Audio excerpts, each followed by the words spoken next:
할렐루야. 우리 주님의 놀라운 평화가 여러분의 심령과 가정과 일터 위에 흘러넘치시기를 축복드립니다. 오늘 바깥 날씨도 얼마나 청명하고 아름다운지 참 오늘은 이렇게 한번 축복 인사를 하면 좋겠습니다. 곁에 앉아 주셔서 감사합니다. 이렇게.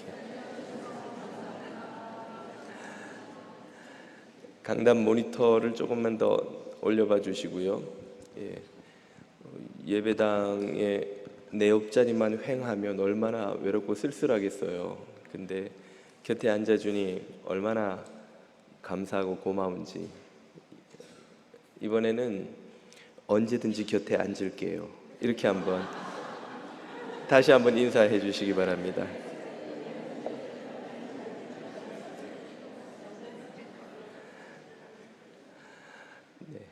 항상 주님의 성령과 함께 앉아 서로 기쁨이 되는 교우들 다 되시기를 축복드립니다.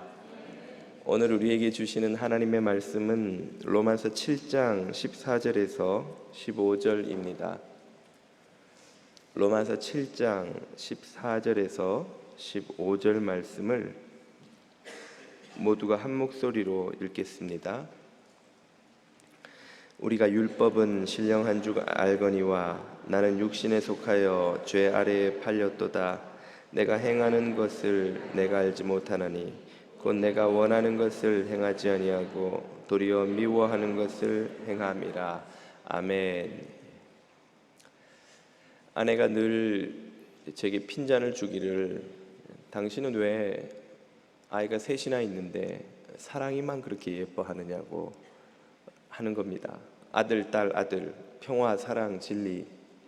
이남일녀 세 아이를 키우면서 딸만 그렇게 사랑하면 되겠냐고. 그럴 때마다 제가 답을 하죠.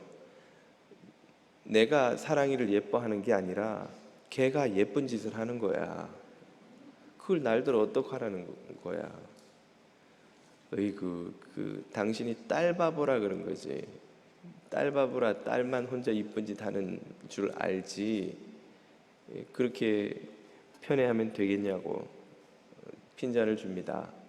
오늘 저는 산은 깎고 골짜기는 메우는 심정으로 사랑의 실체를 고발하는 가슴 아픈 고백의 시간을 가져볼까 합니다. 아침마다 아이들을 깨우면 늘 사랑이가 제일 늦게 일어나는 거예요. 평화 진리는 벌써 일어나 이것저것 할 시간에도 사랑이는 도무지 일어나지 않습니다. 아내가 몇 번을 깨워도 마치 밤새 잠도 못 잔 아이처럼 짜증을 내고 안 일어나고 막 뒤척이기를 반복해서, 그럴 때마다 아내가 불평을 하면 제가 진실을 이야기해 줘요. 여보, 미인은 잠꾸러기야. 당신도 잘 알면서 왜 그래? 근데 최근에야 진짜 진실이 드러났습니다. 왜 사랑이가 아침에 못 일어나는가? 한 번은 아내가 밤에 화장실을 가다가 사랑이 방에 인기척이 나서 문을 열고 들어가 봤더니 예전에 평화가 쓰다가 카메라가 고장나서 못 쓰게 된 중고 아이폰 4가 있습니다. 와이파이가 연결이 되면 텍스트나 인터넷은 되니까 사랑이에게 선생님이나 친구들하고 텍스트 할 때만 쓰라고 잠깐 쓰게 해줬는데, 우리가 잠들면 사랑이가 밤에 몰래 나와서 그걸 가져다가 이불을 뒤집어 쓰고 밤새 유튜브를 보는 거예요. BTS도 보고 뭐 막 애들 재밌는 게 얼마나 유튜브에 많습니까?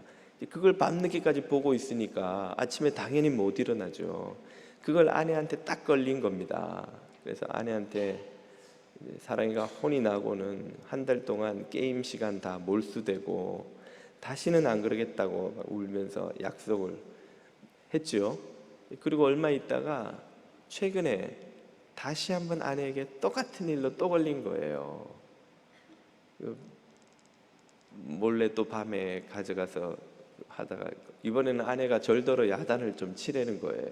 그래서 제가 야단을 쳐야지 하고 사랑의 방으로 가는데 얘가 문을 벌컥 열더니 막 세상이 무너진 듯이 엉엉 울면서 저한테 달려와서는 저를 확 껴안고는 하는 소리가, 아빠 나를 혼내주세요. 안 하려고 하는데 안 돼요. 그러면서 막 우는 거예요. 아빠 나를 혼내주세요라는 말에 빵 터졌는데 그 다음 말은 마냥 웃을 수만이 없는 거예요. 안 하려고 하는데 안 돼요 하는 그 소리가 얼마나 참 제 마음에 아리게 들려오는지. 그 순간 저는 그 사랑의 울부짖음이 사랑이 혼자만의 그냥 고통스러운 절규가 아니라 이 땅을 살아가는 모든 인간이 겪고 있는 비참한 현실에 대한 참 절규가 아닌가 하는 소리가, 그런 마음이 들었던 것입니다. 마치 그런 인류의 이 절규로 들렸던 것이에요. 우리도 사랑이하고 똑같이 울부짖을 때가 있지 않나요? 안 하려고 하는데 안 돼요. 하려고 하는데 안 돼요. 게으름을 멀리하고 싶은데 안 돼요. 술, 담배, 약을 끊고 싶은데 안 돼요. 죄를 버리고 싶은데 안 돼요. 하나님을 기쁘게 하고 싶은데 안 돼요. 이웃을 사랑하고 섬기며 지내고 싶은데 안 돼요. 남편에게, 아내에게 짜증내고 화내고 싶지 않은데 안 돼요. 아이들에게 다정하게 하고 싶은데 안 돼요.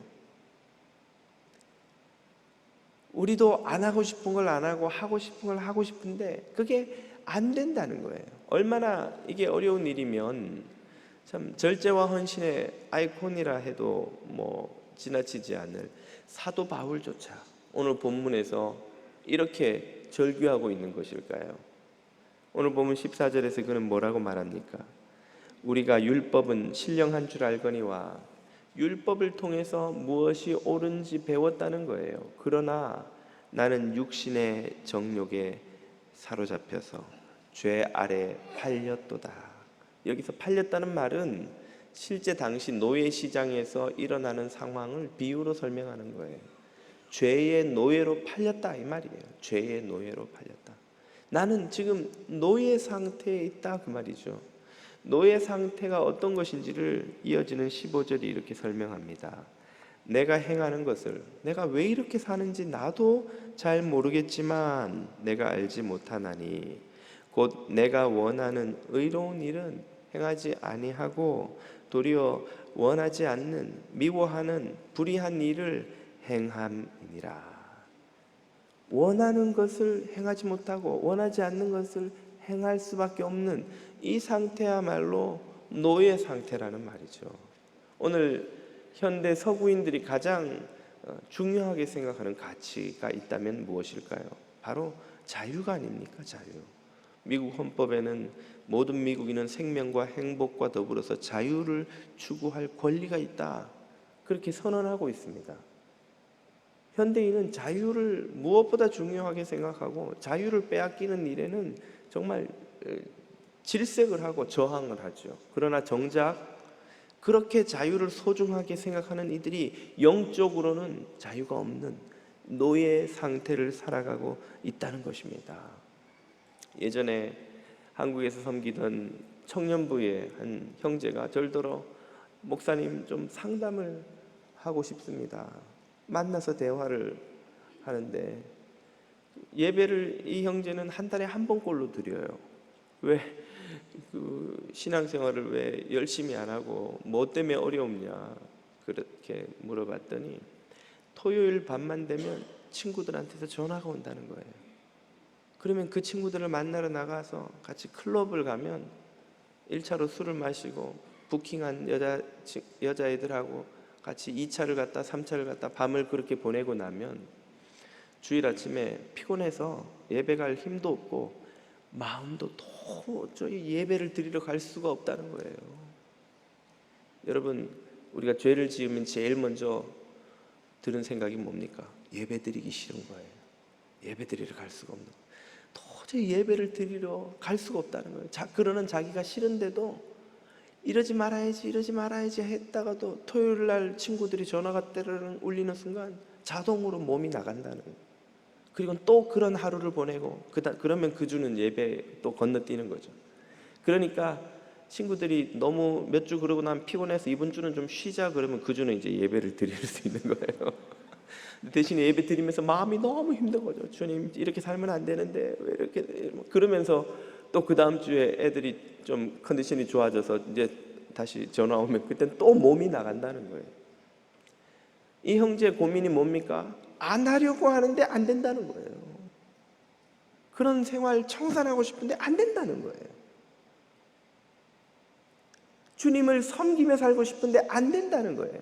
이게 바로 이 땅을 살아가는 인간들이 빠져있는 노예의 상태, 죄에 사로잡혀 있는 상태입니다. 바로 이것이 우리에게 구원이 필요한 이유이기도 한 것이죠.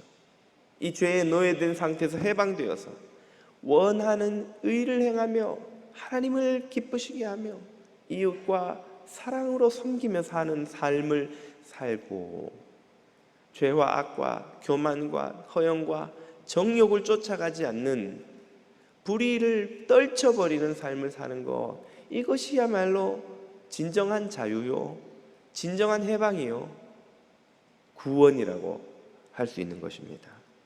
오늘 저와 여러분이 이런 자유와 해방, 주님이 주시는 구원을 누릴 수 있기를 축복드립니다. 이렇게 노예된 삶을 살아가는 결과는 무엇일까요? 그 결과는 오늘 우리에게 해방과 자유가 얼마나 필요한 것인지를 깨닫게 해줍니다. 노예된 삶은 그 결과가 괴롭습니다. 괴로운 삶이에요. 로마서 7장 24절에서 사도 바울은 이렇게 말하죠. 오호라, 나는 곤고한 사람이로다. 곤고하다는 헬라어는 탈라이포로스라고 발음합니다.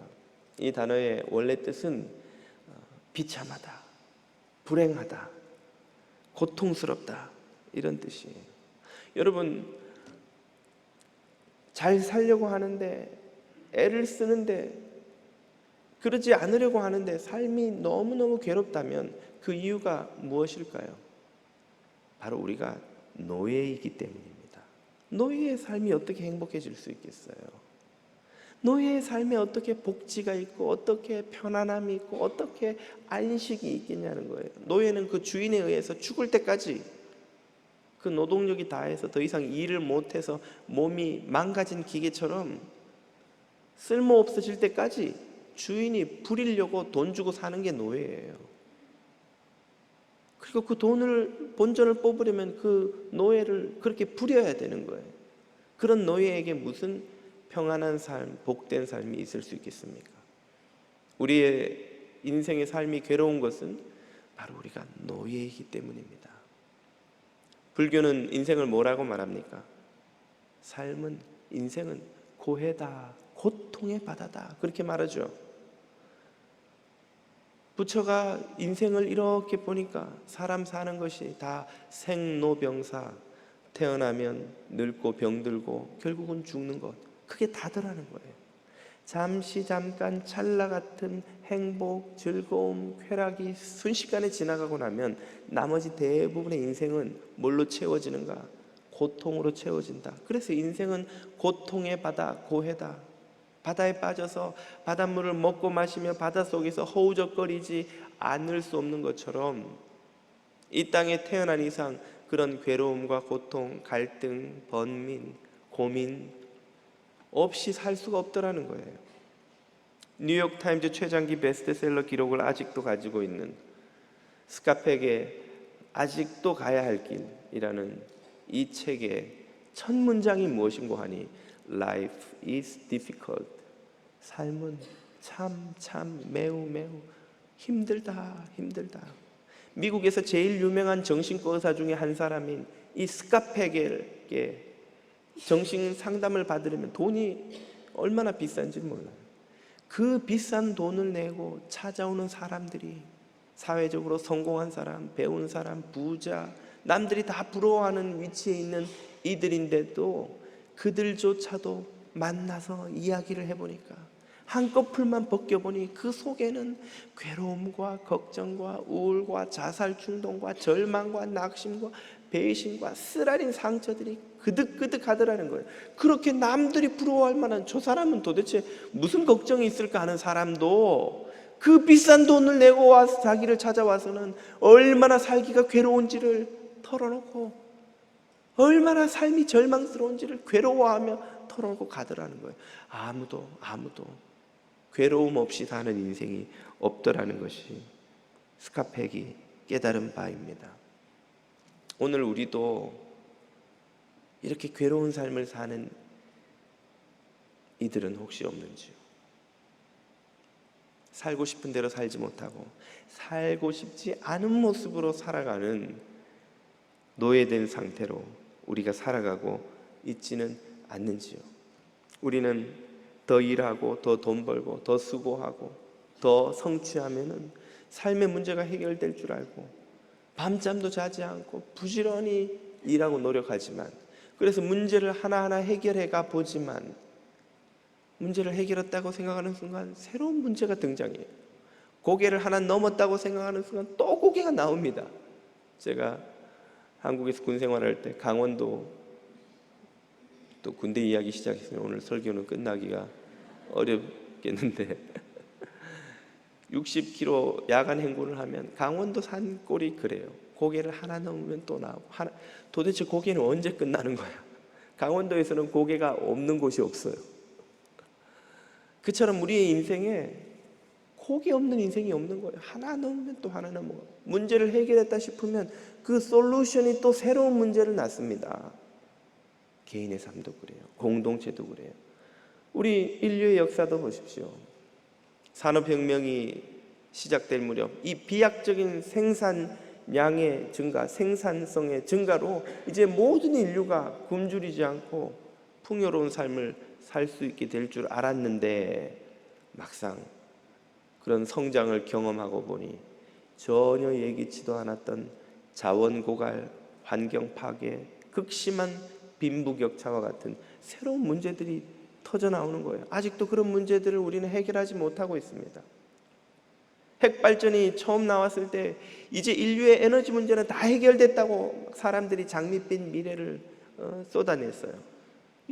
보라고 핵융합이 얼마나 석탄, 석유 발전이 이제는 이루지 못하는 어마어마한 양의 에너지를 만들어내지 않냐고.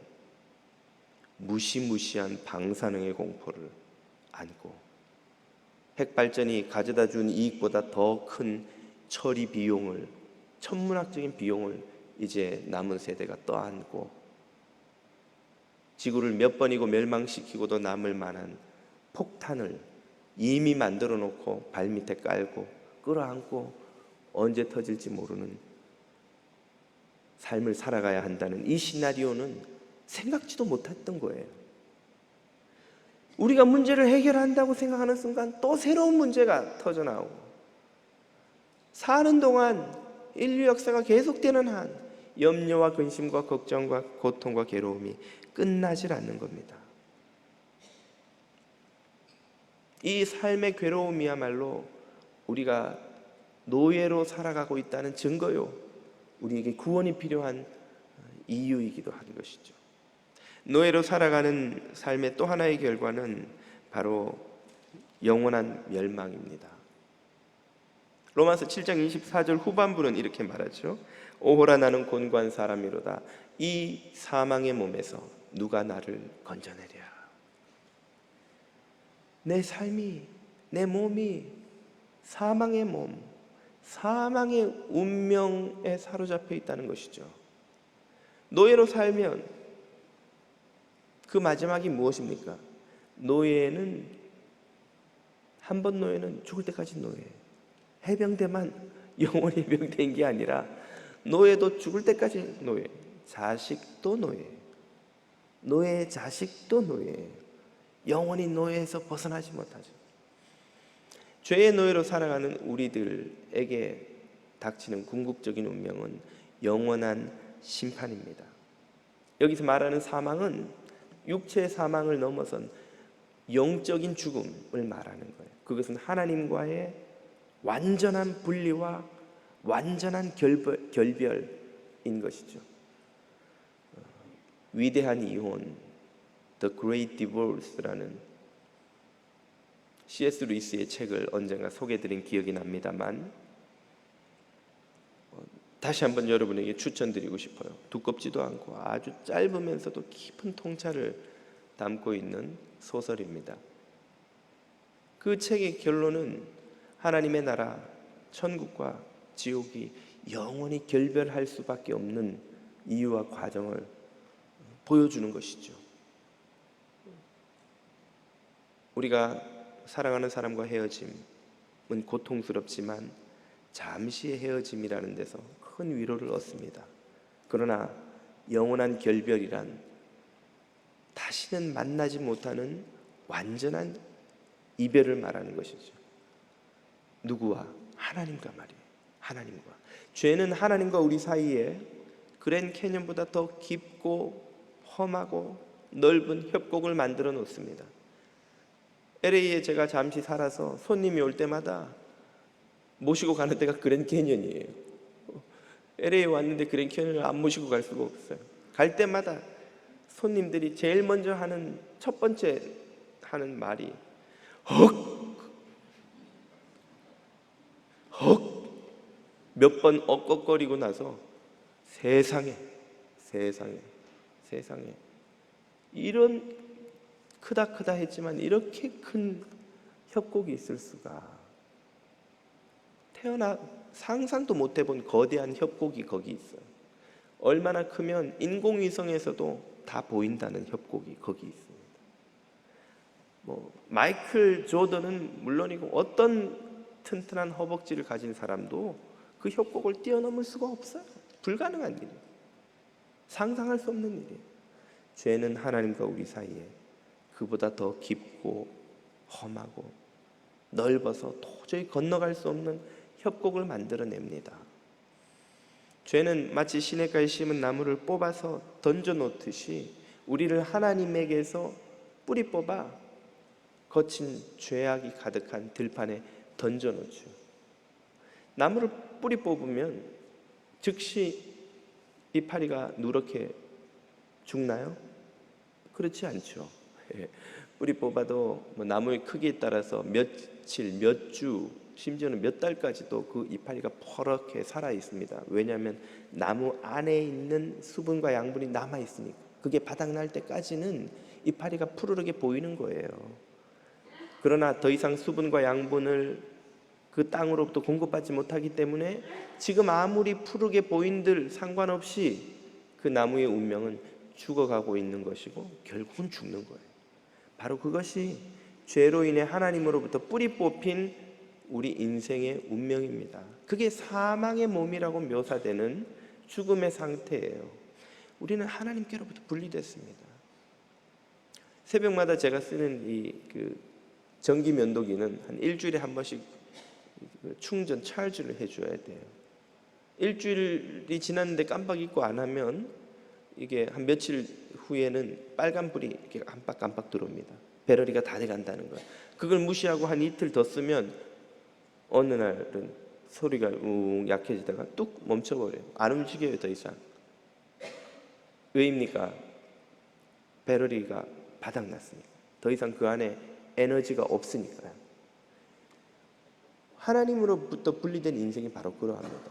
우리가 일주일에 한 번씩 예배를 드릴 때 매번 드리던 예배 또 드리는 거 아닌가 하는 생각을 하실 수도 있을지 모릅니다만 이 시간에 아주 중요한 일이 지금 벌어지고 있습니다. 그게 뭐냐면 바로 전기면도기가 충전되듯이 우리가 하나님의 생명의 은혜로 충전되고 있는 거예요. 지금 예배 중에 우리가 하나님을 찬양할 때에, 우리가 하나님의 음성을 듣고 기도하고 그분을 바라볼 때에, 하나님을 떠나 세상만 바라보고 하나님을 잊고 살아가던 그 삶이 정신을 차리고 하나님을 다시 바라보면서 충전받고 있는 거예요. 충전되고 있는 거예요. 성령이 지금 저와 여러분에게 하나님의 생명의 은혜를 충전시켜 주어서 다시금 일주일을 불의와 죄악 가운데 넘어지지 않고 승리할 수 있도록 찰지해 주고 계시는 거예요. 그러므로 이 복된 예배가 정말 얼마나 중요한지 모릅니다. 여러분, 무심코 매주 습관을 따라서 드리는 예배 같지만 이 예배가 저와 여러분을 지켜주는 생명선이에요. 이 복된 예배를 여러분 누리고 하나님께 영광 돌리실 수 있기를 축복드립니다. 하나님께 이렇게 연결되어 있어야 우리는 살아갈 수 있는 거예요. 하나님으로부터 분리되어 있으면 더 이상 그 은혜의 공급을 받지 못하면 우리는 하루하루 말라가다가 언젠가는 이제는 다시는 살 수 없는 상태, 완전히 말라 죽는 상태로 떨어지게 됩니다. 그것이 멸망이에요. 우리는 그런 상태를 지금 살아가고 있는 것입니다. 멸망이라는 단어, 현대인들이 좋아하지 않죠. 심판, 지옥이라는 단어를 싫어합니다. 심지어 교회에서도 싫어해요. 여러분, 다니는 교회에서 지옥 이야기 최근에 들어보신 적 있으세요? 아, 그 교회가 우리 교회군요. 생각해 보니까 여러분 다 우리 교회를 다니고 계시죠. 현대 교회에서 지옥이라는 이야기를 더 이상 잘 하지 않습니다. 우리 교회를 포함해서 여러 가지 이유가 있습니다. 기독교인 중에도 천국은 믿지만 지옥은 믿지 않는 이들이 있어요. 또 지옥이라는 단어를 쓰는 것을 싫어합니다. 목사도 싫어하고 교인들도 좋아하지 않고 죄 이야기도 가급적 하지 않는 것을 원해요. 그러다 보니 점점 강단에서 멸망과 지옥과 심판에 대한 메시지가 사라져가요. 전혀 안 하는 건 아닙니다. 하긴 하는데 은혜, 구원, 하나님 나라 100번 하는 동안 죄, 지옥, 심판 한 번 정도 해요. 예를 들자면 성경을 일부만 가리키는 것도 왜곡하는 거죠. 그런 면에서 저를 포함한 현대 강단의 설교자들이 져야 될 책임이 무겁다 생각이 됩니다. 성경에 지옥의 메시지가 있나요? 있습니다. 그럼 우리는 그것을 선포해야 되고 믿어야 됩니까? 그렇죠. 이 땅에서 누군가 죄를 짓고 재판받고 대가를 칠 처벌을 받지 않으면 우리는 어떻게 생각합니까? 이것은 옳지 않다, 부당하다, 언페어한 거야. 의는 어디 간 거야? 정의는 어디 있어? 라는 불만을 가집니다. 이 땅에서도 죄값은 치러져야 한다는 의식이 우리의 이 도덕률이 우리의 양심 안에 새겨져 있어요. 그리고 그것이 사실은 우리 문명을 지탱해주는 기둥 중에 하나입니다. 그 도덕률에 대한 의식이 사라지면 문명 사회는 무너지는 거예요. 여러분, 우리 사회는 무너지는 거예요. 법도 도덕 의식이 없이 유지될 수가 없습니다. 여러분, 경찰력이 유지되고 국가가 유지되고 성문법이 유지되는 이유는 그 사회 구성원들 안에 도덕률에 대한 공감이 있기 때문에 그런 거예요. 그게 무너지면 그 사회를 지탱하는 보이지 않는 법과 질서도 무너지는 겁니다. 이 땅에서도 우리는 죄의 대가가 치러져야 된다는 의식, 정의의 요구를 가지고 살아가는데 이 세상에서 죄의 대가가 치러지는 것이 맞나요? 치러지지 않는 것이 맞나요?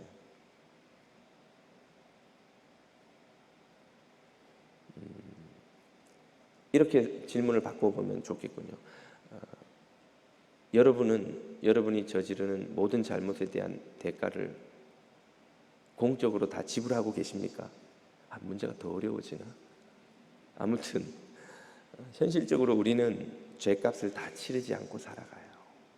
우리가 죄값을 있는 그대로 다 치르면 우리 중에 정상적인 삶을 살아갈 수 있는 사람은 저를 포함해서 아마 없을 겁니다.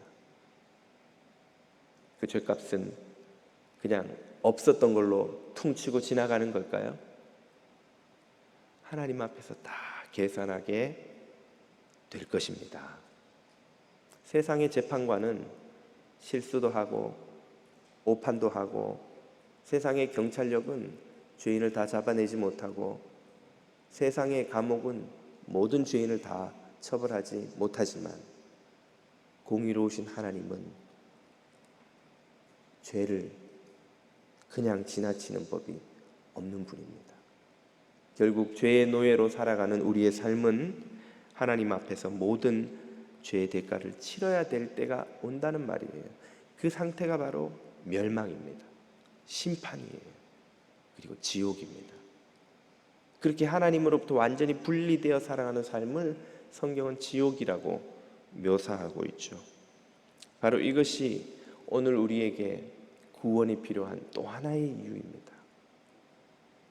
하나님이 주시는 구원의 은혜가 없으면 저와 여러분은 모두 영원한 멸망, 추락하는 그 멸망의 협곡에서 건진받을 수가 없기 때문이죠. 이런 상태에 있는 우리들의 삶은 어떻게 해결이 될까요? 어떻게 구원이 가능할까요? 많은 철학과 종교가 제시하듯이 선한 삶으로 더 선하게 살고 더 의롭게 살려고 애쓰면 되는 것 아닙니까? 얼마나 귀한 마음이에요. 더 이상 죄 짓지 않고 착하게 선하게 이웃과 더불어 살려고 애쓰는 그 마음 얼마나 귀한 겁니까? 귀한 것입니다만 그것이 솔루션, 진짜 솔루션은 아닌 것이죠. 안 되는 것입니다. 예수님이 최후의 만찬 자리에서 제자들 중 하나가 나를 배신하리라 예고하셨을 때 그것이 가롯 유다를 가리키는 것이었죠. 그 가롯 유다를 제외한 나머지 11 제자들은 베드로를 비롯해서 모두 자신의 목숨을 걸고 죽는 한이 있어도 예수님을 부인하지 않겠다고 맹세했습니다. 예수님을 팔려는 마음을 품고 있는 가롯 유다와 예수님을 위해 죽기까지 충성하겠다는 베드로는 도덕적으로 엄청난 차이가 있는 것처럼 보였습니다만 결과적으로 이 두 사람은 도덕적으로 파탄을 맞았다는 것에는 전혀 다를 바가 없습니다. 유다는 어떻게 되었나요? 마태복음 27장에 보면 유다가 은을 성소에 던져놓고 물러가서 스스로 목매어 죽은지라 절망한 거예요. 그는 자신의 선택과 그 결과에 대해 두려웠고 절망하였고 그래서 극단적인 선택을 할 수밖에 없었던 것이죠. 26장에서는 베드로도 이렇게 소개됩니다. 이에 베드로가 예수님의 말씀에 닭 울기 전에 네가 3번 나를 부인하리라 하심이 생각나서 밖에 나가서 심히 통곡하니라. 베드로도 절망하고 있습니다. 예수님을 팔려고 했던 도덕적으로 파탄난 인생이나 예수님을 위해 죽기까지 충성하겠다고 했던 도덕심으로 무장한 인생이나 파탄나서 절망했다는 점에서는 차이가 없다는 거예요. 인간의 그 결심, 의지, 노력이 아무 소용이 없다는 걸 보여주는 것입니다. 하지만 우리는 베드로처럼 그렇게 크게 흠잡힐 만한 잘못을 저지르지는 않지 않습니까? 그런 사람들도 있지요. 대표적인 인물이 성경에 나오는 바리새인들 아니던가요? 율법 교사요, 백성들에게 의에 대해서 가르치고 율법에 흠잡힐 것이 없도록 살아가는 사람들, 바리새인. 그 바리새인 중에 하나인 니고데모가 예수님을 찾아와 이렇게 말하죠. 요한복음 3장 니고데모가 가로되 사람이 늙으면 어떻게 날 수 있삼나이까? 2번째 모태에 들어갔다가 날 수 있삼나이까? 거듭남의 비밀에 대해서 전혀 알지 못하는 무지한 거예요. 복음서에는 한 부자 청년 관원이 나오죠. 아마 좋은 집안에 태어났을 것이 틀림없는 그런 어려서부터 율법 교육을 철저히 받아서 예수님이 제시하는 모든 율법의 규정들을 다 지켜 행했다고 자신 있게 말할 수 있는 사람이었습니다. 그는 젊었고 율법 교육을 잘 받았고 또 율법을 지켰고 또 관원으로 일찍 성공했고 부자였습니다. 흠잡을 데가 없는 사람이에요. 그런 이가 예수님에게 하는 말은 무엇입니까? 어떤 관원이 물어가로되 선한 선생님이여 내가 무엇을 하여야 영생을 얻으리까? 모른다는 거예요. 그도 그렇게 율법을 다 지키고 도덕적으로 살고 부족함 없이 흠잡힐 것 없이 살았지만 구원의 길이 무엇인지 그도 모른다는 거예요. 알 수 없겠다는 거예요. 이것은 인간의 어떤 노력도 구원의 문제에 있어서 무기력할 수밖에 없다는 사실을 드러내는 예입니다. 아무리 허벅지가 튼튼해도 그랜 캐년을 뛰어넘을 수 없듯이 이 죄가 만들어 놓은 절망의 협곡을 넘어설 수 있는 인생은 이 땅에 없다는 거예요. 그러면 우리의 희망은 어디에 있습니까? 로마서는 이렇게 선언하시죠. 25절 이하입니다. 우리 주 예수 그리스도로 말미암아 하나님께 감사하리로다. 그러므로 이제 그리스도 예수 안에 있는 자에게는 결코 정죄함이 없나니 이는 그리스도 예수 안에 있는 생명의 성령의 법이 죄와 사망의 법에서 너를 해방, 자유케 구원하였음이라. 아멘. 답은 예수 그리스도 안에 있다는 것입니다. 예수 그리스도가 키라는 거예요. 예수 그리스도가 솔루션이라는 거예요. 이 사실을 알지 못하면 엉뚱한 곳에서 방황하며 헛된 인생을 낭비하게 되는 것입니다. 그래서 다음 두어 주간 바로 이 예수 그리스도께서 보여주시는 솔루션을 함께 살펴보려고 합니다. 오늘 우리가 이 메시지를 통해서 깨달아야 하는 것은 예수님이 주시는 그 솔루션을 깨닫고 이해하기 위해서는 먼저 우리가 어떤 절망적인 상태에 있는 것인지를 철저히 깨달아야 한다는 거예요. 하지 않으려고 하지만 안 되고, 하려고 해도 안 되고, 이 노예된 상태에서 손과 발이 묶여서 정욕의 폭정 아래서 끌려 괴로운 인생을 살아가며 멸망의 구렁텅이를 향해 끌려가고 있는 이 인생이 얼마나 비참한 것인지를 깨닫지 못하면 예수 그리스도께서 주시는 솔루션이 왜 솔루션인지를 알지 못하는 것입니다. 하지 않으려고 하는데 안 된다는 이 인간 실존의 비참한 현실을 그러므로 10살에 깨달은 우리 사랑이는 천재가 아닌가 하는 생각이 갑자기 드는군요. 결국 제자리로 돌아왔습니다. 우리 인생의 절망적인 실존을 깨달은 사람은 그리스도 앞에 그러므로 무엇이라 고백하게 됩니까? 자신의 아들 고쳐달라고 주님을 찾아온 한 아버지가 이렇게 부르짖는 장면이 마가복음에 나오지요. 곧 그 아이의 아비가 소리를 질러 가로되 내가 믿나이다 나의 믿음 없는 것을 도와주소서 하더라. 믿음으로 하나님 앞에 나아갈 수 있지만 그 믿음조차도 주님이 도와주시지 않으면 가질 수 없다는 사실을 이 아이의 아버지가 외치고 있는 거예요. 오늘 저와 여러분에게 필요한 것이 바로 이 부르짖음 외침 고백입니다. 주님, 나의 믿음 없는 것을 도와주소서. 주님이 나를 도와주소서. 주님이 해답이며 주님이 열쇠이며 주님이 해결책인 것을 깨닫게 하여 주시고 그 주님이 주시는 답을 얻게 하옵소서, 누리게 하옵소서 하는 겸손한 부르짖음이 오늘 저와 여러분에게 필요한 것입니다.